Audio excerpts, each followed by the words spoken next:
Welcome to Practical Parapsychology. Join your PhD host Drs. Brian Laythe and Cindy Little as they arm you with the latest scientific research and know-how on ghostly phenomena. Brian is the lead author of the groundbreaking new book, Ghosted, Exploring the Haunting Reality of Paranormal Encounters, and Cindy is the proprietor of WacoGhost.com, a portal for professional investigations and public education on ghostly phenomena. Together, with their recurring guest, parapsychologist Dr. James Houran, they will take important steps with you to gain scientific answers about the nature of the paranormal experiences and the people who have them. For more information on practical parapsychology, visit their website at www.practicalparapsychology.com. Practical Parapsychology. The class is now in session. Oh, I'm deaf. It's one of those days. It's going to be a rough Friday. Well, Jim's on the show again, so I'm blaming Jim. So that's how we're. Yes, it's my psychokinetic abilities that are just screwing with your presentation ability. Well, welcome to Friday. Okay, yeah. Hey everybody. Or it's just Friday. Right? Yeah. Mm-hmm. It's a new Monday, by the way. Friday's a new Monday. Feels like it some days. Welcome to Practical Parapsychology, everybody. I'm Brian and Cindy, and if you're true believers, if you're getting that tingle up your neck and the hairs raising, that's because we have our skeptic, Dr. James Houran, back with us today.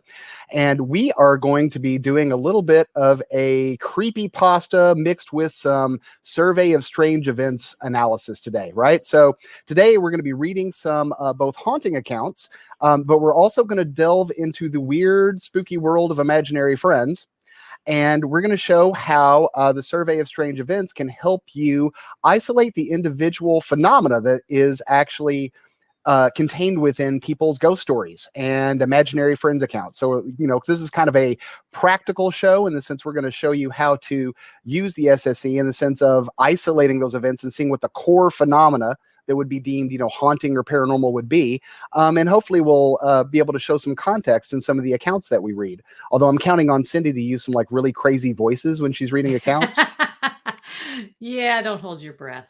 I was practicing on the Scottish accent. I'll be honest. I'm not going to do it because it'll be bad. Oh, come on. But yeah. Well, Science takes another giant leap off a cliff. Yeah, well, let's not bring caricatures and cartoons into this. Well, I do have a PhD in Scottish accents. I mean, come on. And no one will ever take that away from you. Yeah, I know. It's mine. It's all mine. But no, the point of this today, guys, is, and maybe you guys have 2 cents on it, is that, we've said several times that haunting events are kind of a tangled ball of yarn when you start looking at narratives in particular. So, part of this, whether you ever want to really use the SSE or not, is, I think there's going to be value in this episode for lay people and ghost hunters in the sense of, being able to separate the story that goes around the events that we would deem to be quote unquote hauntings. Do you have any 2 cents on that? Narrative. That's the key word. It's the word of the week, narrative, because that's how human beings think. Yeah. We are a species that makes sense of our world and communicates that in stories. That's the, no pun intended, medium of choice, stories. And so you can't blame people when they give you an account that is full of drama in theater. It's a story that they're telling you because that's how they make sense of it. So there's a beginning, there's a middle, and there's an end. There's a narrative.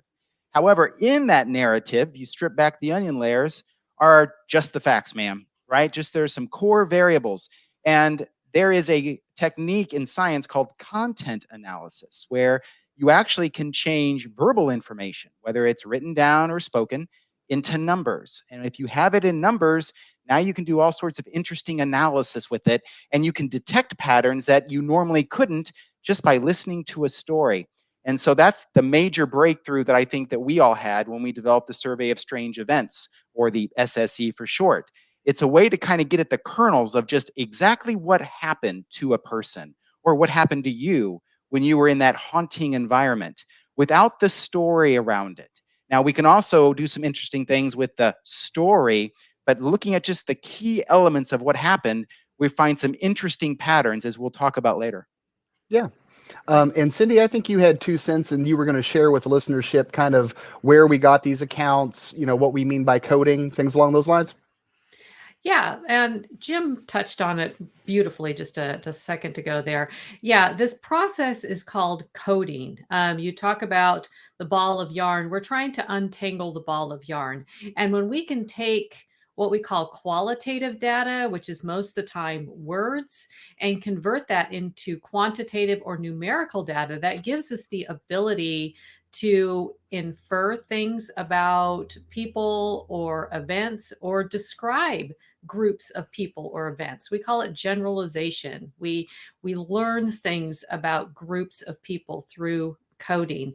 And yes, what we do is we look through these narratives for these patterns, these bits of factual information. And that's what we use the SSE for, because it gives us the guide to go by. It gives us the instruments to use when it comes to untangling the ball of yarn and describing and inferring information about these events and about the individuals who have them. So all to say, that's what we call coding, and that's why researchers do it. Yep. Let me say something, because I know I'm the skeptic here, but changing words into numbers and trying to decode narratives to understand the core elements of an experience is not debunking.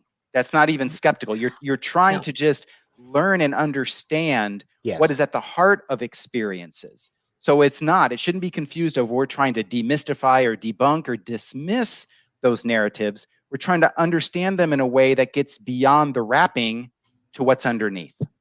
Yeah. Mm-hmm. And, of course, the final note to it is there is, no such thing, never such a thing as perfect coding, right? Because, we think about language being imperfect. Well, sometimes translating sentences to numbers and coding systems isn't always perfect. We may even get into some debates today about how to appropriately code some of these cases. And you need to know that's normal in science, right? We have this debate behind the scenes trying to get the best accuracy when we're trying to create formulas or trying to create tallies of numbers or codings or checklists. That's part of that, patience that PhDs develop in graduate school as we spend endless hours tallying number sheets and getting low self-esteem and feeling bad about ourselves. So, without further, you're smiling, but it's true, Jim. I feel just fine about myself, and you should too. Yeah, I do. I really do. So on that note, Cindy, do you want to read the first one, or do you want me to? Oh, let's see here. I'm getting my account. I'll go ahead and read the first one. I'll let you read the second one. Okay. Can you do a French accent? I cannot. Don't do a French accent, but I would be curious, as I'm sure our listeners would, is where did these come from? These came from Reddit. We went on Reddit, and specifically, this was one of our follow-up studies that Jim is going to talk about a little bit later in the show, where we purposefully looked for cases on Reddit or stories on Reddit that described imaginary companions. We will probably refer to them as ICs occasionally as we're going through this episode. So imaginary companions that seem to have characteristics more like hauntings or something more ghostly or paranormal. And we collected I think it was over 50 cases and analyzed them. Oh, no, it was over 100. We did over 100. Was it? Yes. Maybe we narrowed it down to about that many. At this point, it's been what, 4 years? Yeah, but anyway. It has. It's been a little while. Yeah. I'll clarify that later, but go ahead. And to be clear to the readership before you start, or the listenership before you start reading, we're starting with haunting cases, right? We're going to move into imaginary friends about halfway through the episode. Yes. Okay. Do you want me to go ahead and read the first case? Okay, here we go. All right. On Halloween 2 years ago, I had walked down to my mom's work in spooky makeup at around 1 to 3 p.m. There's a massive hill on the main road in my town that goes to stores and most jobs and stuff, including my mom's job. So when I went home, I had to climb up this hill. When I did, I felt unsettled and alert. I kept looking behind me, but no one was there. I then heard footsteps when I nearly reached the top, and I checked again, but I was still all alone. At the top of the hill is a crosswalk, which I waited at. I was exhausted and drank some water. Then a man came up beside me, unfazed by the heavily inclined hill, which nearly everyone in town gets tired from. He waited for the light with me, and I eventually looked over at him. He was wearing a black hoodie with his hood covering his face and black shoes and pants. I felt uncomfortable looking at him, so I kept my eyes forward, but felt like he was staring at me. When the light changed, he climbed up rocks to the side of the fence and he phased through the fence, then disappeared. I panicked, but tried to make it seem normal. He could have walked really fast. Maybe he turned a corner of the building. A few minutes later, I finally began to stop thinking about it. I kept my head down to calm myself. And when I looked up, the man was walking in front of me again. I became hysterical and called my brother to tell him what had happened as I watched the man jaywalk without looking for cars and continue down the road. Well done. Spooky. Yeah. I'd love to have that kind of experience. Yeah. We should have gotten some background sounds for that. That'd have been a good narrative. So, but, case in point is, you get caught up in that story, and we're not too far. We've got about a minute left, but right off the top of the bat, I saw three. I saw three, actually only three phenomena that would categorize on the SSE. So I had a negative feeling for no obvious reason, like anger, sadness, panic, or danger. Item 17, I heard mysterious mechanical or nondescript noises such as tapping, knocking, rattling, banging, crashing, or quote unquote here, footsteps, right? And then I saw with my naked eye an obvious ghost or apparition, a human form that looked like a living person. Did you guys get anything different? I did not. On this particular account, I got the same exact things. And just a note to our listeners, this is really important in the coding process. It's a very subjective process. And what we're doing is independently rating these stories. And this is what we did on our studies as well. And so this is kind of a demonstration of that. On this particular story, Brian and I coded it the exact same way, but that's not going to be the case in all of these stories, which is a good thing. Yeah, which actually that's we're right up to our first break, and we'll talk about how cross-coding is done and analyzed when we come back from the break with Practical Parapsychology. Welcome back to Practical Parapsychology, everybody. I'm Brian, and this is Cindy. Say hi, Cindy. Hello. And we are with Dr. James Houran. Hi, Jim. Hey there. All right. So before the break, we were talking about the idea of basically having independent coders, right? So does somebody want to be mathematical and explain that briefly, or do you want me to do it? Okay, you're just staring at me. By all means, go ahead. But then I have a comment. Oh, okay. Jim has a comment. Of course. No, in a nutshell, guys, mathematically, when we're doing these kind of cases, you get several independent coders, and then the idea is you can look at where they agree and disagree, and get an overall calculation of how accurate the coding is, right? So it's we want to make it clear to everybody that you can't just arbitrarily code this and nobody looks. If you're doing a science paper, nobody looks at how close were the accounts aligned. And when they don't align, usually there's either a third rater or there comes to a compromise, or in some cases you throw the case out, because the idea is that you want as much agreement with rating as humanly possible. But does that sound succinct enough? No, thank you. Very good. That was very good. But usually when you're developing questionnaires, you can even have a more fundamental problem. And that is people don't even agree on what they're reading. Forget about if they agree if something was present or not in a story. It's just that people interpret questions in different ways. We call that response bias in the world of psychometrics, the science of surveys. And actually, the SSE went through a very rigorous process where we ensure that, one, the reading comprehension was relatively low. Most people can read the sentences, the statements, what you're trying to code for. And then also we found that it doesn't matter if you're young or old, male or female, the basic demographics of the coder, the person answering the survey, does not skew the results. So it's not as if people have wildly different interpretations of, well, what does this question or this statement even mean? And that's a good bit of quality control because it helps reduce bias.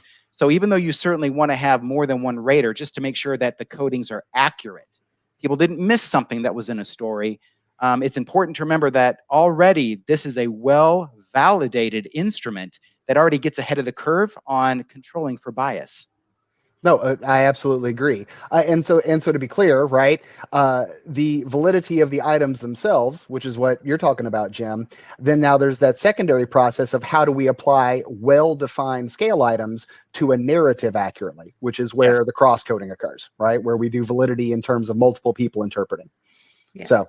Exactly. Now, Yep. it just so happens when you're dealing with haunt stories, usually people are pretty descriptive. Okay, Yes. they're there. They usually don't miss a beat. If anything, you have to look through all the different adjectives, but usually it's pretty obvious, even to people that are not trained in survey research or the science of assessments, to look at a haunt narrative, look at our SSE checklist and say, oh my goodness, they're clearly referencing this kind of effect or this sign or this symptom. So just the nature of the experiences lends itself very well to some accurate coding. Yeah, no, I agree. So I guess it's my turn to read an account, huh? Go for it. All right. Scare me. I dare you. Ooh, how was that? That Did it is work? scary. That was the horrible sound effect. That's just... Just take out my false teeth. I don't have false teeth, but still. All right, so here we go. All right, case 2, ladies and gentlemen. When I was about 15 to 17 years old, I was in a bed on my phone listening to music when I heard footsteps coming down the hallway. I thought it was my dad and freaked out because I was meant to be asleep and not on my phone. I tried to turn off the music and hide my phone under the covers, but I couldn't turn it off in time, and I heard my dad's footsteps come up to the end of my bed and stop. I pretended to be asleep, and then when my dad didn't say anything, I turned on my phone light and peeked over the covers to see if he was gone, which is always a mistake. Instead of seeing my dad at the end of the bed, I see this tall man with dark brown hair and a gray blanket wrapped around his shoulders. He looks like he's been caught in the rain. He's drenched and he's staring directly above my bed. I try to call out to my dad, but I'm laying at a weird angle and I'm kind of whisper screaming at this point, and he reaches his hand out and grabs the top of my foot over the covers. I can move my toes, but I can't pull my foot away, and I'm hyperventilating now. At this point, I'm shaking. I'm so scared, I lay back and take a deep breath, and I peek over the covers, and he's gone. I turn on the light under my bed head and call my friend, super freaked out. They say maybe I had my first experience of sleep paralysis, and I suggest I try to sleep and take my mind off of it. I decide to sleep with the bed light on, but I wake up and it's off. I asked my dad if he turned it off or the power tripped, but he said no. The only way to turn off the light is to reach underneath the bed head to flick it off or turn it off and at the wall, and I don't remember turning it off. I then realized that where the guy was looking was where I had placed a dream catcher, parentheses, weird coincidence, but I had gotten it the day before, and it wasn't straight, and I hadn't felt right about it not being straight. So I fixed it, and I've never seen him again. I also started sleeping on the other side of my bed because, quote unquote, screw that, right? Initially, I thought maybe I had sleep paralysis, but I'd never had it before. I could move my body and my toes. I wasn't pinned. I thought maybe it was a dream, but I could feel his hand on my foot. My music had played continuously and didn't change at all from me taking a deep breath and him being gone. The end. Jim, are you scared? Terrified. Okay, there you go. Actually, if that happened to me, I probably would be. I have actually experienced sleep paralysis, and even if you know what it is in the moment, it's terrifying. So it's horrible advice, though, to tell someone, "What? Just relax, go back to sleep." That's not usually what happens. No, but no, that's a very interesting story. There's a lot to it, and obviously, there's an element that maybe sounds like sleep paralysis. But again, the idea is not to try to come up with some explanation. You're not trying to dismiss it. You're trying to understand what actually happened. What are the contents, the context, and the catalyst in the story? So again, this is a great one to delve into. And I've got some add-on for that. But first, Cindy, what did you code off of that? Well, let's see. I coded some footsteps, which is a nondescript noise. This is from the SSE, a human-looking apparition, and mysterious, threatening touch. I mean, he grabbed her foot. That would have freaked me out. Negative feeling. She was hyperventilating. And still, for me, the jury's out on whether or not it was a sleep paralysis episode or not, but I would definitely consider that. Well, here's where I am going to give some 2 cents, because I've spent a fair amount of time studying hypnagogic episodes. And to me, I mean, I know sometimes people will put those together. Sleep paralysis can come with hypnagogia, but to me, that seems more like a clear-cut case of a hypnagogic episode. If you wanted to go purely psychological, medical, right, since you can have full-blown auditory, tactile, and visual hallucinations when you are in a hypnagogic state, that would be my go-to skeptical response for that. Of course, probably people don't necessarily know about hypnagogic episodes. Anybody want to fill that in, or do you want me to do it? Go for it. Go ahead. All right. So Steal the show. I am stealing this show. You guys need to do your part. There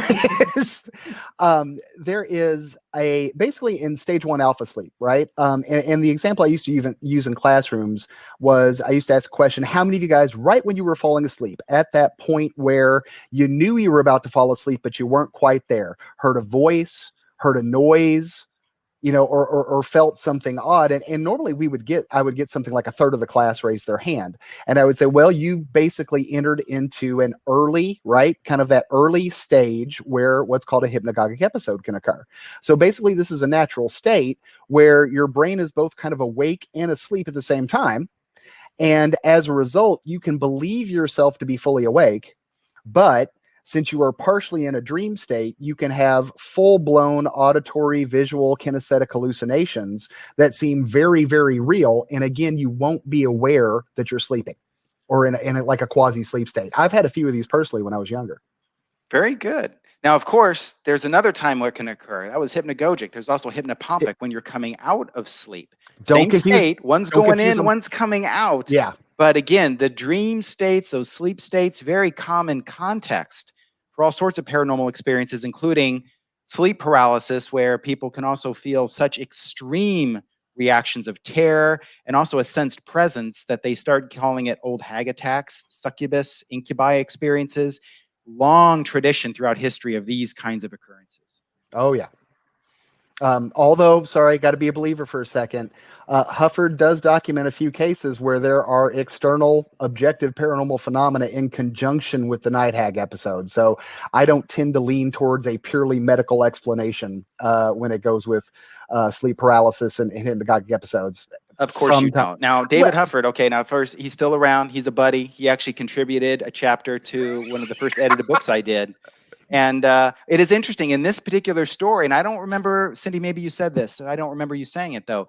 The person, the experiencer, also talked about light being on that he didn't remember, right? Yep. And also a dream catcher that may have shifted its position. Now, he didn't necessarily attribute the shifted dream catcher to something paranormal, but certainly hinted that, wait a minute, I don't remember the light being on, off, whatever. It's, so that might be, if you want to call it, either an object movement or an erratic functioning of electrical equipment. See, that's what I was thinking. As you all were talking, I was thinking about the light. She said that she, turned on the light to sleep with the light on, and then she fell asleep. When she woke up, the light was off. And from the way she described it, the light is hard to turn off. The switch was like under the bed or something. So I thought that was unusual. I mean, could she have hallucinated the light being on or off? Sure, I suppose. But that's really kind of something that gave me pause. It does give you pause. And that's one of the, I think, the limitations of any kind of research like this, not just in parapsychology and certainly not just with ghosts or haunt phenomena. But if you are listening to someone over a podcast, over the internet, or you're reading about their account, you can only code things so far and be accurate. At some point, it gets to be speculative. And you can take that into account, actually. We have in our own research. But if you're using this in a situation of field research, that's the cue for the researcher to ask follow-up questions to clarify things like that with the experiencer to get the most accurate codings as possible. In fact, in a lot of cases, you can actually have the experiencer complete the questionnaire, and then you can have it directly from the horse's mouth, so to speak. But that's a good example of sometimes it does get fuzzy, but depending on the context and the opportunity, you can clarify those things that are big question marks. Well, interesting case in point that we just did with bias and error. I read that account and I assumed it was a boy, right? Cindy said she through the entire account because we don't actually know the gender of the person that did it. I thought that was also interesting. said he not know, but and who knows, maybe a phantom gender identity change happened. Maybe that was an uncoded part of the experience. And that was obviously a joke that just fell flat. So apologize for that. The look on your face is great. Like, where's Jim? No, I don't think sex change is actually on the SSE, nor should it be. Well, okay, that's fair. I think that's fair. But see, I'm obsessing right now because I do know about hypnopompic episodes, but I got tired of explaining both to students, so I just stuck with hypnagogic. So I don't like the jab, sir. I really don't. Whatever. I'm a skeptic, so Boys. whatever. Play nice, guys. Play Okay, nice. yes, ma'am. Yes, ma'am. Well, that's 2 accounts. And, what hopefully you can see from this is you get some fairly long stories, listeners, dear listeners. But, when you really start looking at the core phenomena that people are reacting to, right? We're looking at, 3 or 4 items, right? 3 or 4 individual phenomenological items that, could appear to be paranormal that the entire story is focused upon, right? Doesn't take much to build a ghost story in terms of phenomena, so to speak. Oh, well, I think we're actually coming close to a break again. So we will be right back after these messages. Welcome back to Practical Parapsychology, everybody. And it is about time for me to shut the heck up and let Cindy and Jim talk about how we can take imaginary friend accounts, spooky imaginary friend accounts, and apply the same items of the SSE to said accounts. And so I thought I would let either one of you kind of do an introduction to that before and you know what? I'll even volunteer to read both accounts so you all don't have to worry about it. Just don't read them as if you're a child. We don't need regression hypnosis. We don't need we don't need more drama than there already is. Okay. But actually, this is to me one of the most fascinating studies that we've ever did and published. And there wasn't just one, there were several. I wish I could say this idea was unique to me, to us. It wasn't. I've heard many people speculate that, wait a minute, imaginary friends sometimes have characteristics that go beyond just normal imagination and get downright spooky, sometimes even terrifying, and that there might be something supernatural to some of those experiences. In fact, in the early 19th century, it usually was thought that imaginary friends or pretend friends, we call ICs for imaginary companion, were either paranormal or indicated mental illness. But that there was something clearly wrong here when children started to talk or interact with these invisible characters. And so no one, surprisingly, ever delved into that to see, hey, are some of those experiences something beyond just normal childhood development, beyond more just childhood imagination? Could there be something parapsychological? So we decided to delve into it. And because we had the SSE, that gave us a tool that we could use, because it's fascinating. When you start reading through children's accounts or the parents' accounts of what they saw or heard with their child, of some of these spooky IC experiences, oh my goodness, the actual contents of those experiences often line up really well with what you see on the SSE. But we wanted to go and look at it in a very structured, systematic, scientific way. And so we first did a study where we just looked at the general characteristics of imaginary companions. What actually is reported under what context? And we compare that to what's reported under what context with ghostly experiences. Not just any ghostly experiences, but ones that we consider spontaneous. Things that happen to people who were not looking for it. They weren't on a ghost tour. It wasn't paranormal tourism. They just suddenly had an experience under a situation that precluded placebo effects, let's say. When you look at those experiences against the major characteristics of ICs, some interesting findings emerged. First, if you look at the incidence rate, how often do both children and adults report childhood imaginary companions? Okay, and in some cases, the adults have these imaginary companion experiences even in their adulthood. So they can happen to children, but also they can happen in adulthood. When you look at the prevalence, the statistics of how often do these occur, they don't line up well with mental illness, and they don't line up to ghostly experiences that happened under, let's call them, structured contexts, like ghost tours, or when people are trying to invent an account just to get attention. They line up really well with the incident rate of spontaneously ghosted episodes. So the natural expression of haunted phenomena, ghostly phenomena, matches really well with the natural expression of imaginary companions. But you also look at the profile of the people that have these experiences. We know that children that have imaginary companions tend to be actually stronger in verbal fluency, larger imaginations, they're much more open, they're much more creative. exactly the same kinds of characteristics we see with people that routinely have ghostly experiences. In fact, both sets of experiences seem to coincide with something that we call transliminality, which has to do with how sensitive somebody is to not only what's happening in the environment, in other words, outside of them, but how sensitive they are to what's happening inside of them, physically and psychologically. So these are just ultra sensitive people. Childhood companions often have an auditory component. People are talking, they're interacting with this invisible being. Well, you see that quite commonly in ghostly episodes. It's not the first thing that people report, but it is one of the early signs or symptoms that something is happening that might be ghostly. But then childhood imaginary companions, as well as the ones that happen in adulthood, it's not just about what they hear.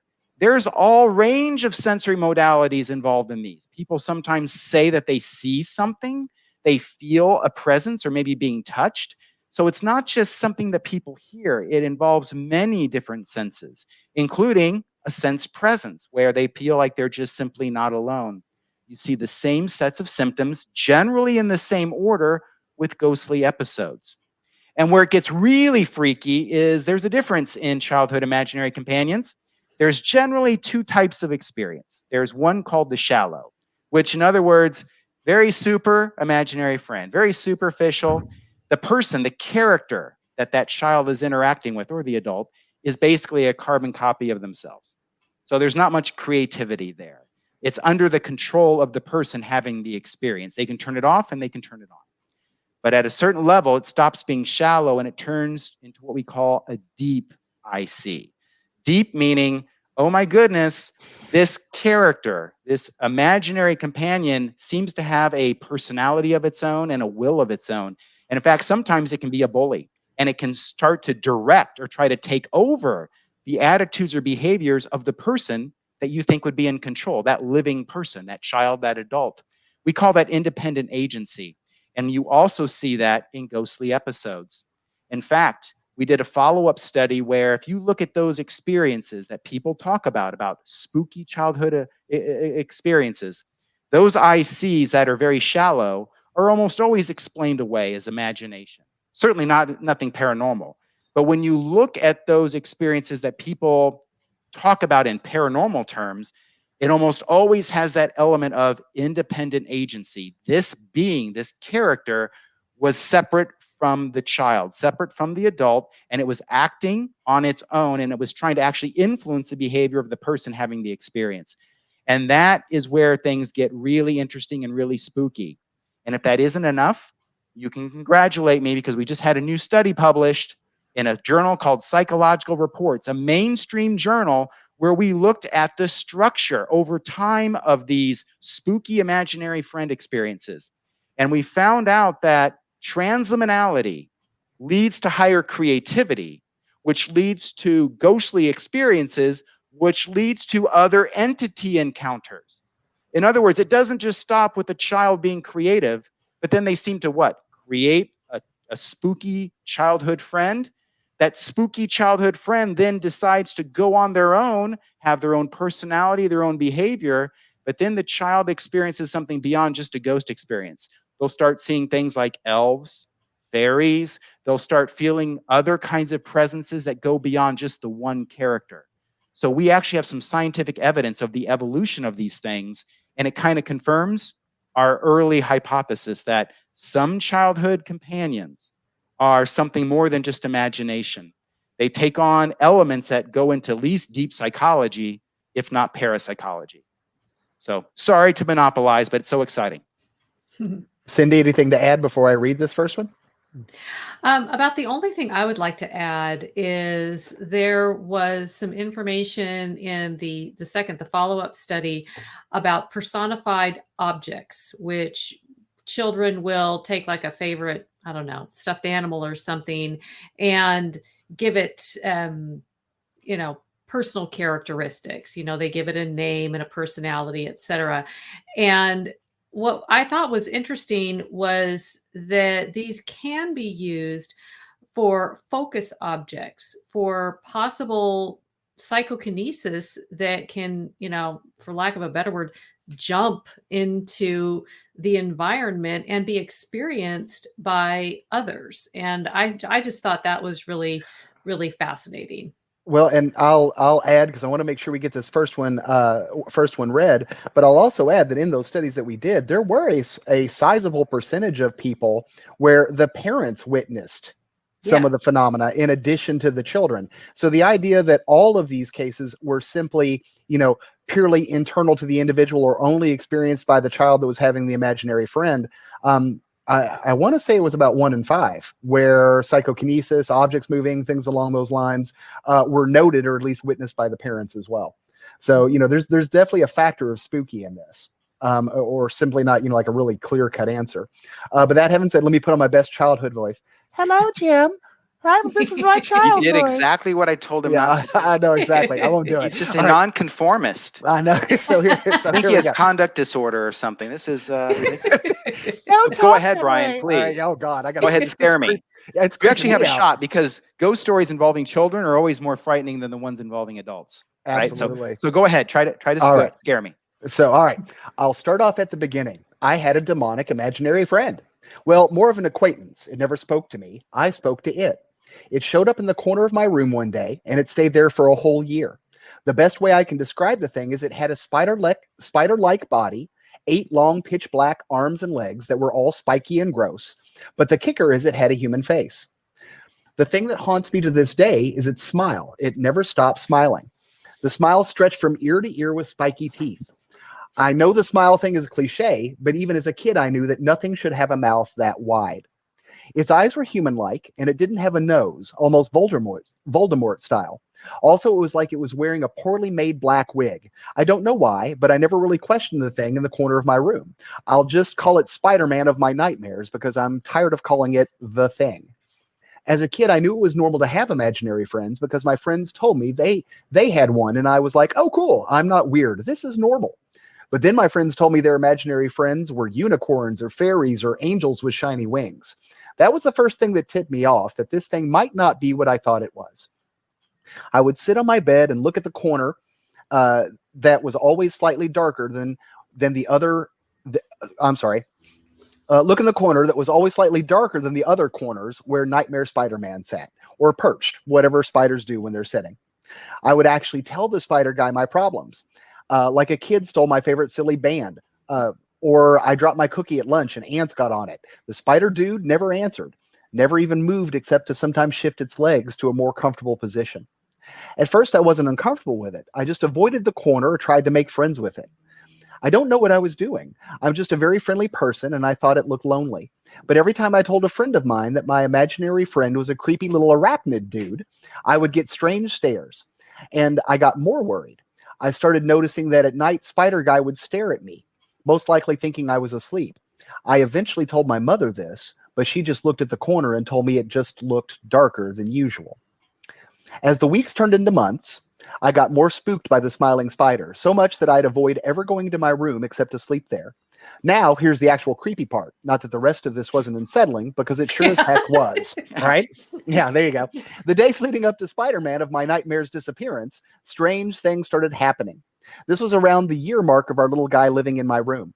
I would start getting nightmares of it leaving the corner and crawling underneath my bed, all over my body, on my ceiling, etc., etc. I would wake up to find that thing was still in its corner, thank goodness. But the nightmares progressively got worse, with the spider creep crawling all over my body with its nasty, pointy little legs. Oh, on my skin. The worst part was in the dreams. I couldn't move to escape it. I was stuck with its little spider legs touching me, and I would just wake up crying. I have a horrible fear of spiders now and their legs just because of the feeling in those dreams. And sometimes its smile would turn into a frown in my nightmare. And that was the part that made my blood run cold, because even in a dream, I was afraid I upset it. And with that, we have to take a break, and we'll be back to interpret that in just a couple of minutes. Okay, welcome back, everybody, to Practical Parapsychology. Confession, that was actually me. I know this guy. I was in a black costume with a wig. I just sat in his room for a year just to see what would happen. So, there you go. Problem solved. I suspected as much, actually. What's interesting about that account? First, it's really creepy, right? But on a number of levels. But it also introduces some of the problems of trying to do research.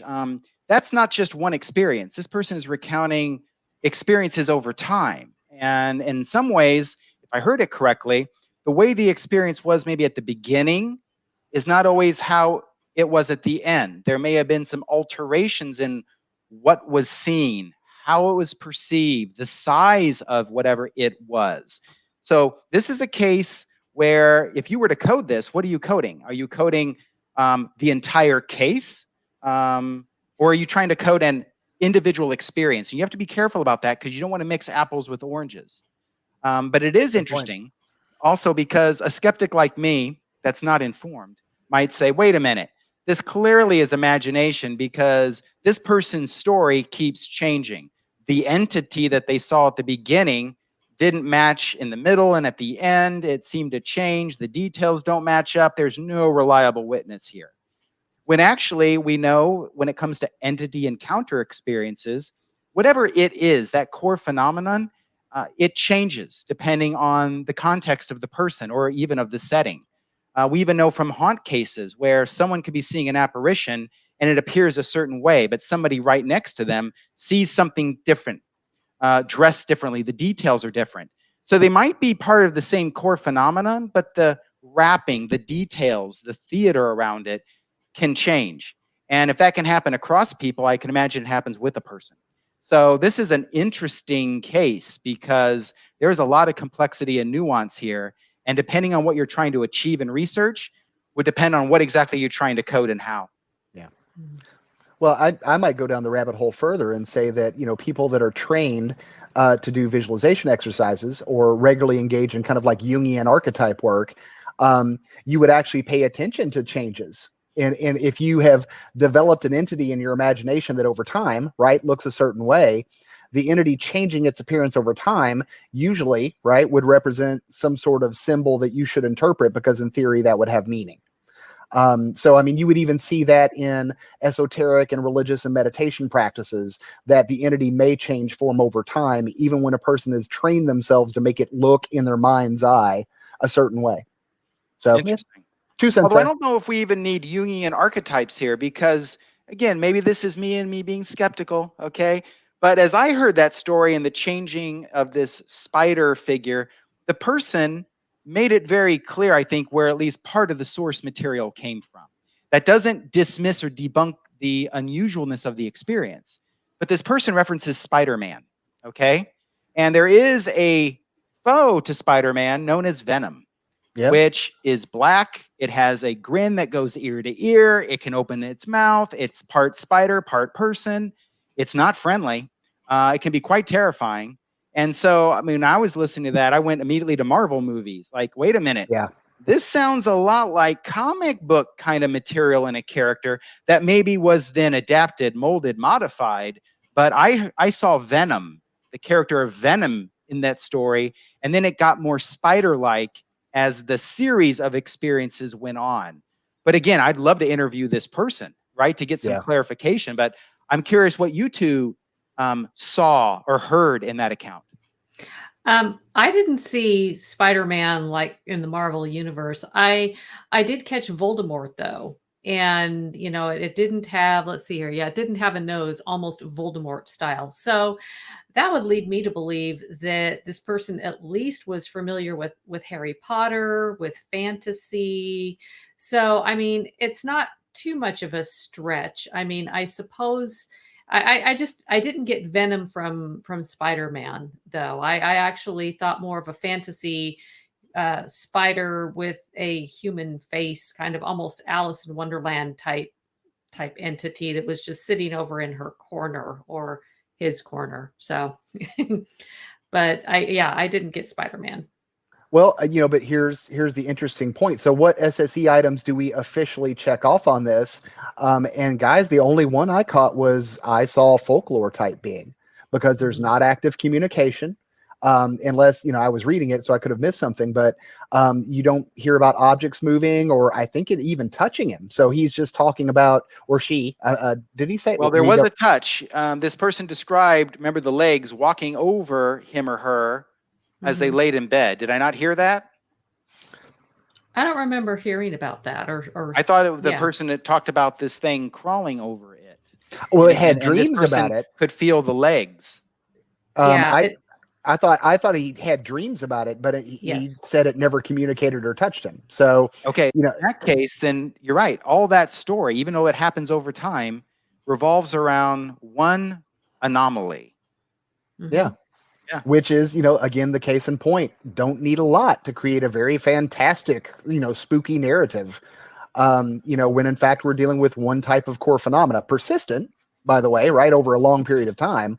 But beyond that, And that's an important point, though, right? I mean, having an experience of a apparition, a ghost, some kind of entity, you can even induce that experimentally in people, whether they're believers in the paranormal or not.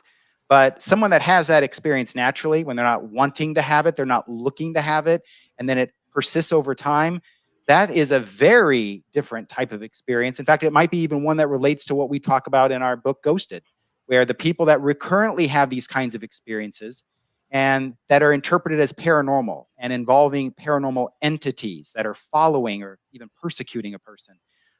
We have a whole map of the psychology that might go along with that. So you could test hypotheses like we talk about in the book Ghosted using the SSE. So that's a good example.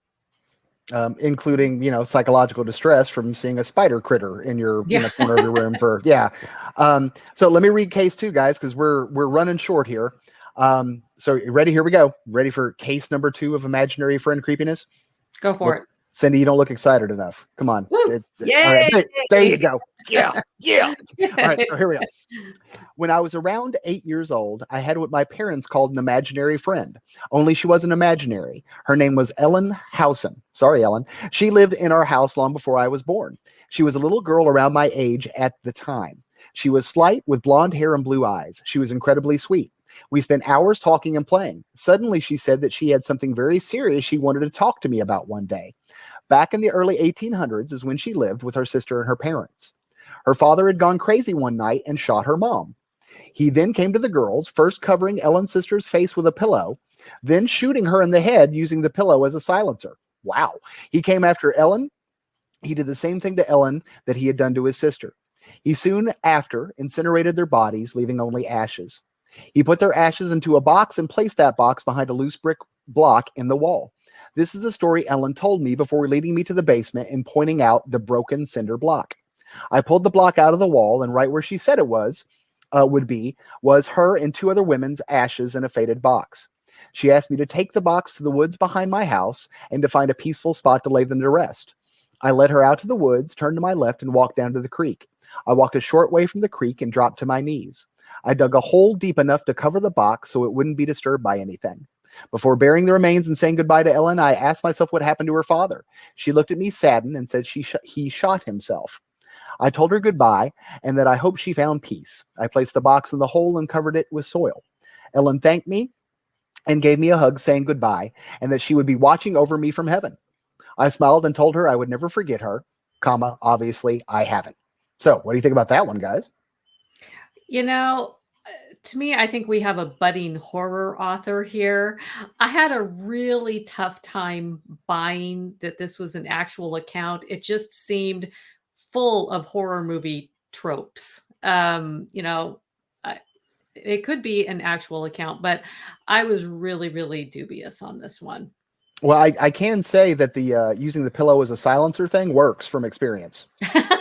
Wow. Again, he says these things, and it's in perpetuity. You can never run for office again, Brian. This is a very different kind of childhood imaginary companion experience because it doesn't read like any of the other ones. Instead, this is almost like a contact experience that you see with mental mediumship of some sort, right? Yeah. It also plays on, as you're saying, Cindy, the traditional narrative of, the ghost that's tied to earth because of unfinished business. Right. Very Sixth Sense to this, right? Mm-hmm. And some of the details are very adult. I'd be very curious of, one, when did this supposedly happen? What age was the person when they had this imaginary companion experience? And then what age did they relay it? Because just the trappings of saying using a pillow as a silencer, that is a very particular word used in a very particular way that most children wouldn't use.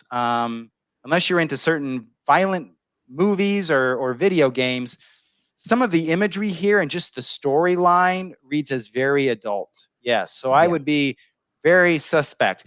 That doesn't mean that you dismiss, right? You'd want to investigate. That would be a hypothesis that you could test. But I would want a lot more details over the context of when this experience happened, when was it relayed and documented, and could I follow up and ask some questions? Because there's a lot. Yeah. And in fact, I think I remember as I looked over this one, I purposefully coded it as possibly fan fiction, right? It's a great narrative. But I was like, maybe we should be suspicious of this one, right? Overtly so. But there still is the point, though, that even spontaneous ghostly episodes where people aren't looking for something to happen, they don't necessarily want it to happen, that doesn't mean that that person is some independent, objective witness to events. I think if there's something that we've found in all of our research, it's that people that experience hauntings in whatever form they may take, they're not passive witnesses. Witness is the wrong word. They actually contribute to their experience. Sure. They contribute to when it happens. They contribute to the details of the experience. If not when it's happening, certainly in the recall of the experience. So people do participate in the construction of their experiences in real time and at recall. And that is still a good point, that there are no absolutely sanitized ghost experiences. There's always a little bit of the person in the experience. Yep. So because we're getting close on time, Cindy, what did you get out of the SSE with that? I coded it as a human apparition and communication with the dead. And those are the only two things I got out of the SSE. Yep. So as we are running out of time, ladies and gentlemen, because we all three of us, whenever we're three of us are on, we talk all day long, right? We're like, no, give us 2 hours. But no, the take home message, guys, from looking at these accounts, we did 4, we did 2 hauntings, and then we did 2 imaginary friend accounts. But notice that they're not chocked full of SSE items. Some of them can be, but again, kind of the key take home is we have to separate the story from the core events. I think that for lay people, that's what's important. Pick out those actual, quote unquote, paranormal details, so to speak. And usually there's a huge difference between what actually happened and people's telling of what happened. There's a huge gap there. And science is concerned with both, but it starts with understanding the core events. Mm-hmm. Okay. Well, any last words, ladies and gentlemen? I don't like the phrase last words. Sounds like something's going to happen to me after this broadcast ends. You can take a pillow with a gun, and it'll work as a silencer. As a silencer, You know who I want to be a silencer. This is what you're doing, and this is what I want you to do. No, but we should also make sure that on our website, practicalparapsychology.com, that we give references specifically to the studies on the imaginary companions and the spooky elements they have. We encourage people to read more about it because it is a fascinating and it's a really underappreciated aspect of parapsychology. Yep. No, I agree. And I'll try and get that up for right after this episode. So, ladies and gentlemen, I thank you for listening to all of us, and Jim, thank you for coming on. Cindy, thanks for putting up with me as always. Always. And we will see you next week for more fun talking about the SSE on Practical Parapsychology.